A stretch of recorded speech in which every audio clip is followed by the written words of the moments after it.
எம்பெருமானானவன் திருவாய்மொழியை உலகத்திலே பரப்ப வேணும் திருவுள்ளம்பத்தினான். திருவாய்மொழிய சொல்லணும்னா அருளி செய்யறதுக்கு யாரோ ஒருத்தர் வேணும். ஆற கொண்டு உலகத்திலே திருவாய்மொழியை பரப்பலாம் என்று பார்த்தான். எப்படி பார்த்தான்? கழலலர் ஞான முருவின முழுதும் அருளி செய்கிறார் நாயனார் ஆச்சரியமாக.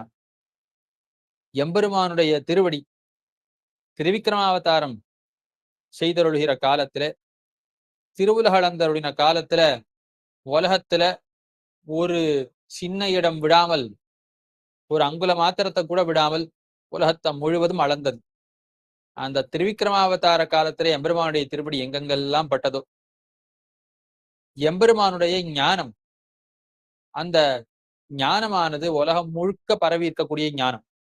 அந்த ஞானம் எங்கெங்கெல்லாம் இருக்கோ அந்த இடங்கள் எல்லாத்திலையும் எம்பெருமானுடைய கண் பார்வை செல்றது.